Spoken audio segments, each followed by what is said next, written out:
आपसे बोलेगा heat capacity calculate करिए। और heat capacity, what is heat capacity? अगर आपसे पूछा कि हीट कैपेसिटी क्या है, हीट कैपेसिटी, इसको हम सी से रिप्रेजेंट करते हैं।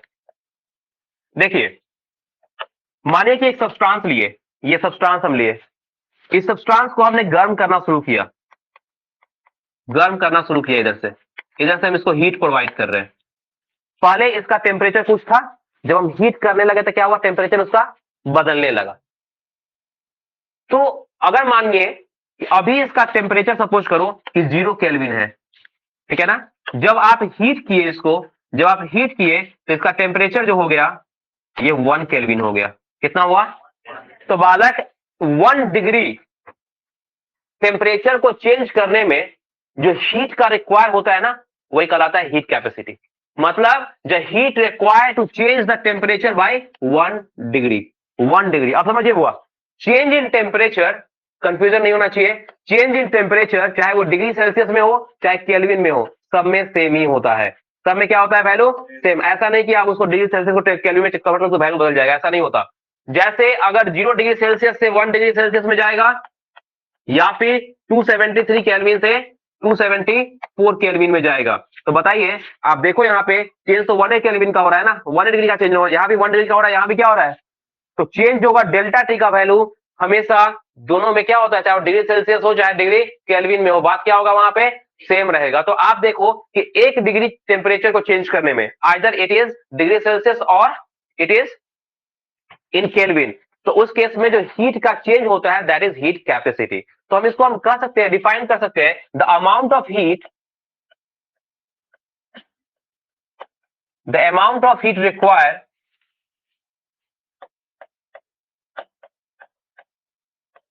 the amount of heat required to raise the temperature,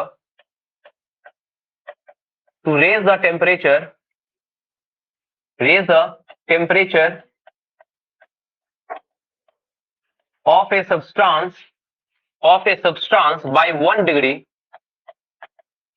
of a substance by 1 degree is known as heat capacity. उसे हम लोग कहते हैं हीट कैपेसिटी, ठीक है ना, is known as heat capacity कहलाता है। तो अगर हम Q की बात करें, Q जो होता है, अगर 1 डिग्री चेंज करना है तो जितना ज्यादा हीट देंगे उतना ही टेम्परेचर में चेंज होगा। अगर आप सपोज कि एक सिस्टम यहाँ पे है A और ये सिस्टम चेंज होके जा रहा है B में, तो आप जानते हैं कि जितना ज्यादा आप हीट देंगे उतना ही टेम्परेचर में क्या होने वाला है, चेंज होने वाला है। जितना ज्यादा हीट देंगे उतना ही टेम्परेचर में चेंज होने वाला है, जितना ज्यादा हीट देंगे उतना ही टेम्परेचर में चेंज होगा। तो हम कह सकते हैं कि Q directly proportional to delta T. हम कह सकते हैं Q डायरेक्टली प्रोपोर्शनल टू क्या होगा, डेल्टा टी। क्यू क्या है, वहां पे हीट है, जितना ज्यादा हीट देंगे, मानो अभी टेम्परेचर 0 केल्विन है या 0 डिग्री सेल्सियस है, जितना ज्यादा क्यू देंगे उतना ही नहीं वैल्यू बढ़ेगा। 1 डिग्री सेल्सियस होगा, 2 डिग्री होगा, 1 डिग्री सेल्सियस होगा, 2 डिग्री सेल्सियस, 3 डिग्री, मतलब जितना ज्यादा टेम्परेचर देंगे उतना ही क्या होगा, बढ़ेगा, बढ़ेगा वैल्यू उसका। और उतना ही ज्यादा डेल्टा टी होगा, change in temperature final minus initial क्या होगा, उतना ही ज्यादा होगा। तो क्यू बढ़ाने से डेल्टा टी क्या होगा, बढ़ेगा। और ये प्रोपोर्शनल साइन को हटाने के लिए, प्रोपोर्शनल साइन को हटाने के लिए कांस्टेंट लाते हैं, that is C, C delta T, ठीक है ना, सी डेल्टा टी। यहां पे सी जो है वो है हीट कैपेसिटी, सी जो है वहां पे क्या है, हीट कैपेसिटी, और डेल्टा टी होता है change in temperature, change in temperature, change in temperature. तो आप यहां से फॉर्मूला बना सकते हो, सी मतलब हीट कैपेसिटी जो हो जाएगा, फॉर्मूला बना सकते हैं आप कि हीट कैपेसिटी की वैल्यू, हीट कैपेसिटी जो सी होता है ये हो जाएगा क्यू बाई डेल्टा टी। ये वैल्यू हो जाता है क्यू बाई डेल्टा टी, मतलब क्यू हो गया वहां पे हीट और डेल्टा टी होता है चेंज इन टेम्परेचर। अगर हम इसका यूनिट लिखे, इसका अगर यूनिट लिखे, अगर हम इसका यूनिट लिखे, अगर हम इसका यूनिट लिखे तो हीट का यूनिट होता है जूल, और केल्विन, इसका टेम्परेचर या तो केल्विन में होगा या फिर डिग्री सेल्सियस में होगा। तो इसका यूनिट या तो केल्विन होगा या फिर क्या होगा, डिग्री, और केल्विन होगा या फिर क्या होगा, और डिग्री सेल्सियस। तो उसका यूनिट 2 बन सकता है, एक बनेगा जूल केल्विन इनवर्स या फिर बन सकता है joule degree Celsius inverse. 2 unit यहाँ पे आपको दे सकता है ये हीट कैपेसिटी। मतलब क्या है कि कोई सब्सटेंस में 1 डिग्री टेम्परेचर राइज करने में जो हीट का चेंज होता है that is the heat capacity. अब देखो यहां पे हीट कैपेसिटी को अगर देखोगे तो हीट कैपेसिटी अलग अलग टाइप का होता है, जिसमें कि एक होता है मोलर हीट कैपेसिटी, है ना। इसका कुछ टाइप्स होते हैं, टाइप्स ऑफ हीट कैपेसिटी।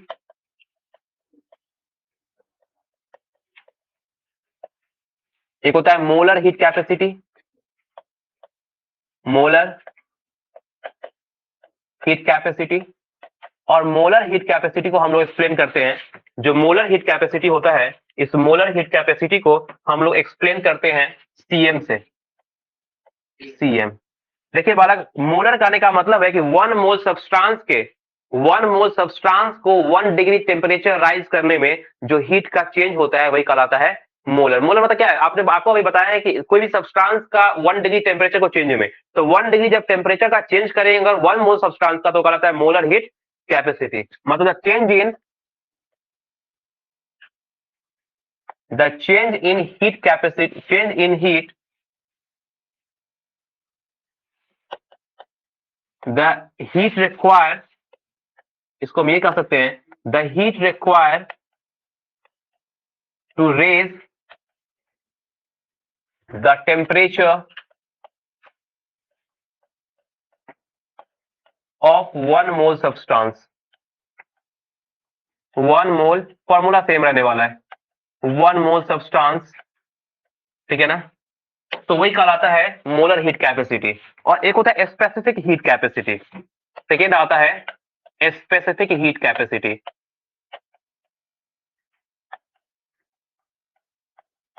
और इसे हम कहते हैं सीएस, इसे हम कहते हैं सीएस।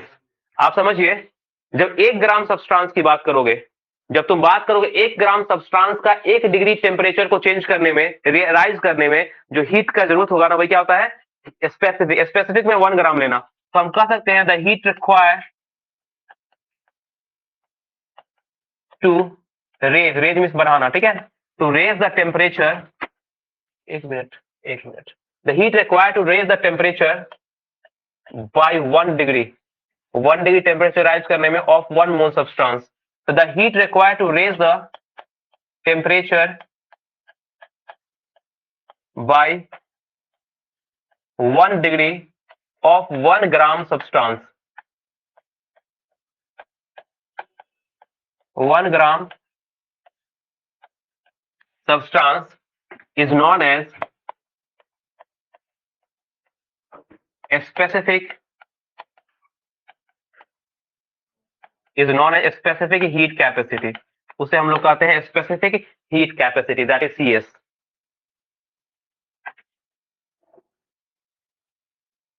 कोई डाउट किसी को तो पूछो।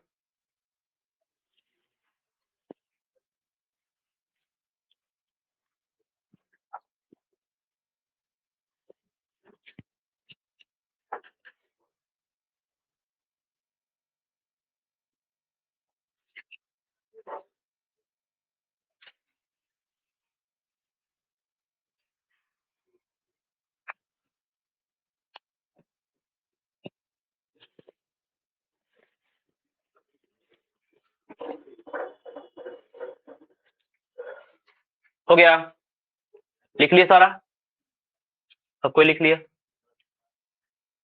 तो हीट कैपेसिटी का फॉर्मूला क्या होता है, C equal to Q by delta T, Q by delta T. अगर स्पेसिफिक हीट पूछेगा तो बस एम डेल्टा टी लगा देना वहां पे, ठीक है। ऐसे क्यू बाई क्या होता है, ऊपर पीछे पढ़ाए थे, क्यू बाई क्या होता है डेल्टा टी, क्यू बाई क्या होता है क्यू बाई डेल्टा। क्यू क्या है वहां पे हीट, और डेल्टा टी क्या है change in temperature, change in delta T की जगह अगर 1 हो गया तो क्या होगा सी इक्वल टू क्यू। तो सी को डिफाइन करना है तो क्या करेंगे, डेल्टा टी की वैल्यू 1 होगा तो जो हीट का चेंज होता है वही क्या होता है हीट कैपेसिटी। मतलब 1 डिग्री टेम्परेचर को चेंज करने में जो हीट का चेंज हुआ वही क्या कहलाता है हीट कैपेसिटी। फॉर्मूला पे तो वही होता है ना हुआ कि आपने निकाला सी इक्वल टू होता है, आपने निकाला C equal to Q by delta T.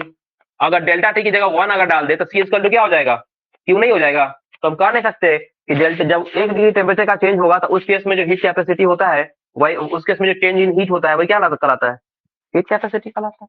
तो यही आपको निकाला जाता है इसमें। अब देखो एक रिलेशन आता है, हीट कैपेसिटी का रिलेशन आइडियल गैस के अकॉर्डिंग, अगर कोई इक्वेशन अगर आप लेते हो, आपका रिलेशन लेना है बालक, एक टर्म आता है heat capacity at constant, heat capacity at constant volume, constant volume, heat capacity at constant volume, constant volume पे जो हीट कैपेसिटी होता है इसको हम सीवी कहते हैं, सीवी कहते हैं। Heat constant eight constant volume क्या कहलाता है? सीवी कहलाता है। और आपको पता है इस केस में आप जानते हैं कि क्यू फर्स्ट लॉ के according to first law of thermodynamics,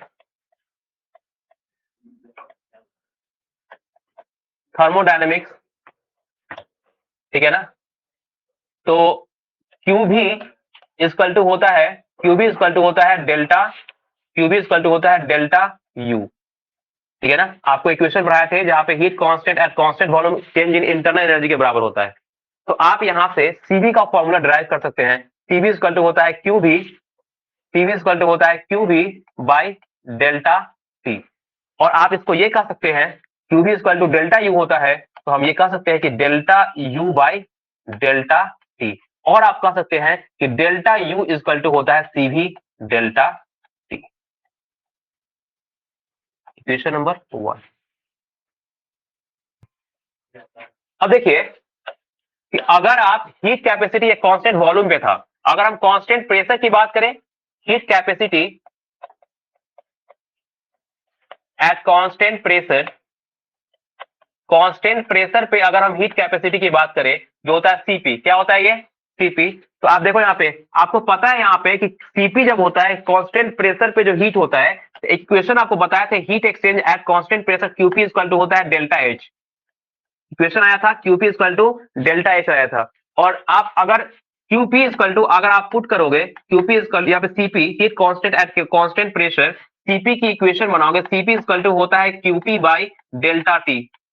तो आप इसको ये लिख सकते हो, ये होगा delta H by delta T होगा। और आप कह सकते हैं इसको कि डेल्टा एच इक्वल टू होता है सीपी डेल्टा टी। फॉर्मूला याद रखना, डेल्टा एच इक्वल टू होता है सीपी डेल्टा टी और डेल्टा यू इक्वल टू होता है सीपी डेल्टा टी। इक्वेशन 1, ये इक्वेशन आया 2। और ये एक सीपी आ गया, एक सीवी आ गया।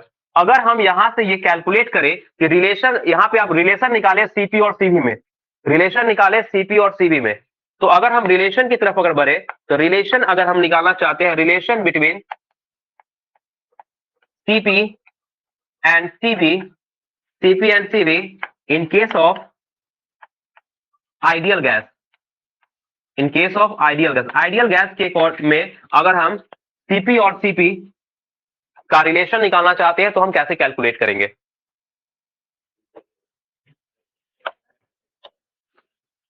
वी नो दैट, हम इसको अगर डिराइव करें तो हम ये कह सकते हैं, वी नो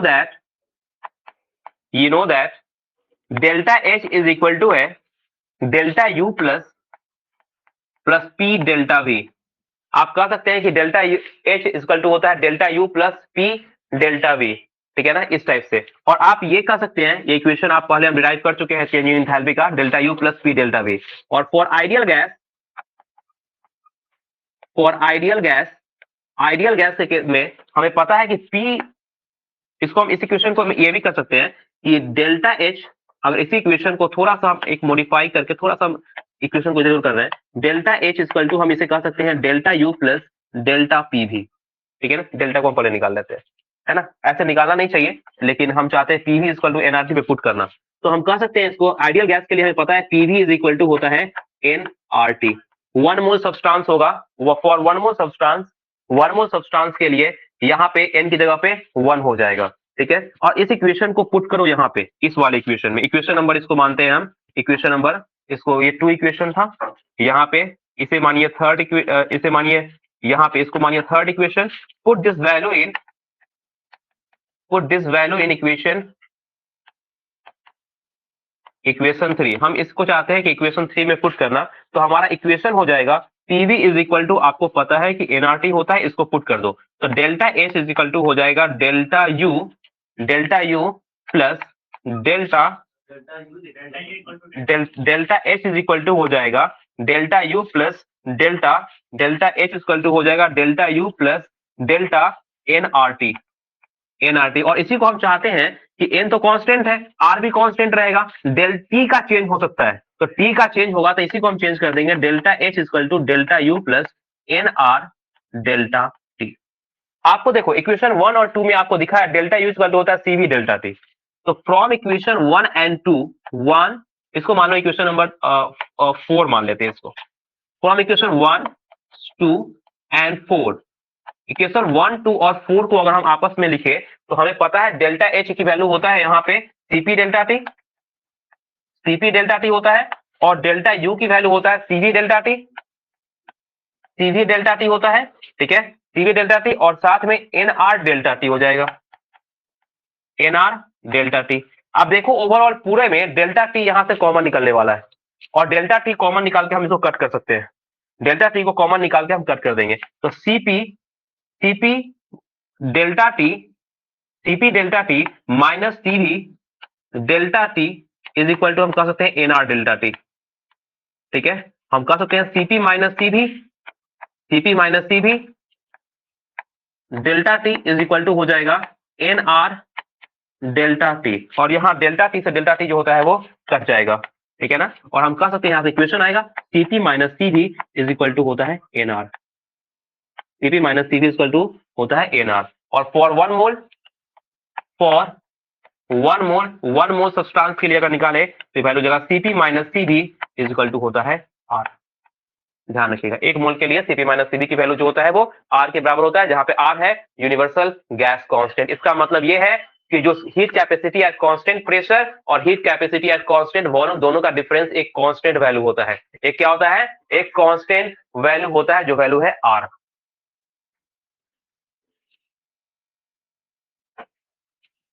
अगर आप रिलेशन में एक चीज और आता है, देखो, अगर heat constant eight constant pressure that is CP, क्या होगा वो? सीपी, और heat constant eight constant volume that is क्या? सीवी, और सीपी और सीवी का जो रेशियो होता है ना, दैट इज एटोमिसिटी। क्या कहलाता है वो? एटोमिसिटी। और एटोमिसिटी जो होता है इसको हम गामा से एक्सप्रेस करते हैं। किससे एक्सप्रेस करते हैं? गामा से। तो एटोमिसिटी क्या होता है? It is the ratio of the heat constant eight constant pressure upon heat constant eight constant volume. मतलब क्या है कि आप कह सकते हो हीट, अगर आप एटोमिसिटी को डिफाइन करोगे, एटोमिसिटी व्हाट इज एटोमिसिटी? होता क्या है? What is atomicity? एटोमिसिटी होता है कि एक मॉलिक्यूल में कितने एटम्स आपस में कंबाइन किए हुए हैं, वो बताता है एटोमिसिटी। मानो ऑक्सीजन में कितने एटम है? 2 एटम है। CH4 में कितने एटम है? 5 एटम है। तो यहाँ पे 5 एटम होगा तो एटोमिसिटी कितना हो जाएगा उसका? 5। एक कार्बन 4 हाइड्रोजन 5 हुए ना।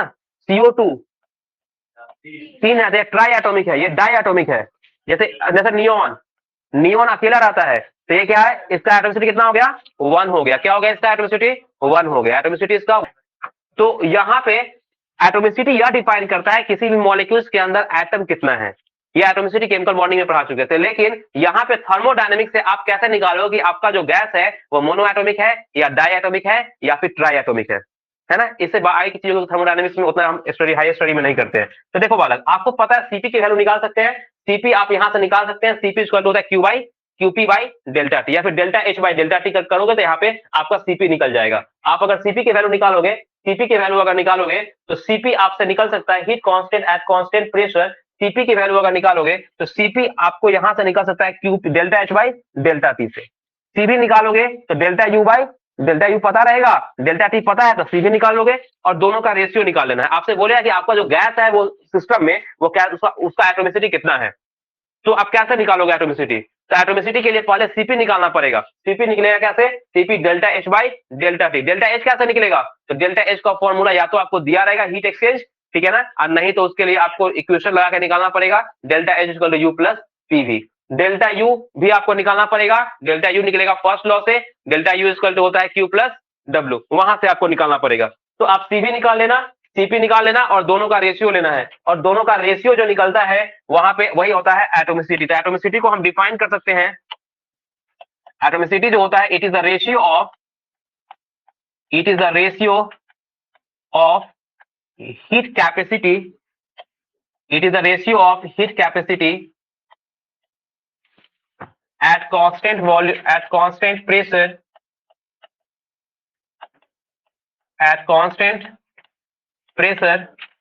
to the heat capacity at constant volume, heat capacity at constant volume। मतलब क्या है, कांस्टेंट प्रेशर पे जो हीट कैपेसिटी होगा और कांस्टेंट वॉल्यूम पे, दोनों का रेशियो जो होता है वो एटोमिसिटी कहलाता है। मतलब ये है कि आप देख रहे हो कि एटोमिसिटी इक्वल टू क्या हो जाएगा, सीपी बाई सीवी हो जाएगा। सीपी बाई सीवी का जो रेशियो होता है वो एटोमिसिटी होता है। आपसे ऑब्जेक्टिव पूछ सकता है, ऑब्जेक्टिव में रिलेशन आता है। अगर सपोज करिए कि CP by CV that is gamma, gamma की वैल्यू अगर आपको दे रखा है और आपको अगर मोनो एटोमिक गैस है, गैस आपका मोनो एटोमिक है, गैस आपका डाई एटोमिक है और 2 एटम है, और गैस आपका ट्राई एटोमिक है, मोनो एटोमिक है, डाई एटोमिक है और क्या है, ट्राई एटोमिक है। तो गामा की वैल्यू हमारे पास है, इसकी वैल्यू 1 से मोनो एटोमिक में होता है 1.66, ठीक है ना, डाई एटोमिक में होता है 1.40 और ट्राई एटोमिक में वैल्यू और कम हो जाएगा 1.30 के अराउंड आता है। तो दोनों का कांस्टेंट वैल्यू कितना है, 1.30। तो अगर आपसे डायरेक्ट रिलेशन भी पूछ लेगा, बोलेगा कि सीपी का वैल्यू आपको दिया हुआ है, सीपी का वैल्यू, अगर आप नीट वाले क्वेश्चन होंगे तो नीट वाले में क्या करता है, इतना डेप्थ में जेई में ले जाएगा कि सीपी निकालो, रेशियो निकालो, तब आप बताओ। लेकिन नीट वाले में आपको सीपी दे देगा और बोलेगा गैस बताइए कि गैस कैसा है, डायटोमिक, ट्राइएटोमिक। तो क्या करना, सीपी और सीवी का क्या करना है, डिवाइड कर लेना है। अगर ये 1.66 के आसपास, एग्जैक्ट वैल्यू नहीं आएगा, अगर आप 1.6 नहीं आ गया तो आप समझ लेना कि अच्छा 1.4 से तो बड़ा है ना, 1.4 से बड़ा होगा तो मोनो एटोमिक, 1.4 से छोटा होगा तो ट्राई एटोमिक। अगर मानो टेट्रा एटोमिक हुआ तो 1.3 से भी क्या होगा, वैल्यू कम होगा। देखो वैल्यू कम होता है, जितना जैसे से एटोमिसिटी बढ़ रहा है वैल्यू क्या हो रहा है, कमता चला जा रहा है। मतलब ये होता है सीपी एंड सीवी का रिलेशंस। इससे आप निकाल सकते हैं कि गैस का एटोमिसिटी कैसा है। यहां से आपसे कभी कभी क्वेश्चन पूछ लेता है कि विच इज ग्रेटर, सीपी और सीवी। आपसे बस ऐसे ही पूछ लेगा, रैंडमली पूछ लेगा, बताओ वो जानते हो ना, थर्मो बताओ सीपी जो बड़ा है कि सीवी बड़ा है, बस गुम हो जाओ। आप समझना कि CP minus CV equal to होता है एनआर। इसका मतलब होता है CP minus CV equal to क्या होता है, एनआर होता है। और आपको पता है कि सीपी में से कुछ घटाने के बाद वैल्यू पॉजिटिव आ रहा है, इसका मतलब सीपी बड़ा होगा तब ना घटेगा, अब वैल्यू पॉजिटिव होगा। तो हमेशा हमेशा आइडियल गैस के लिए ध्यान रखना कि सीपी की वैल्यू क्या होगा। इसका मतलब क्या समझे कि heat capacity of ideal gas, heat capacity at constant pressure, heat capacity at constant pressure पे जो heat capacity होगा is always greater than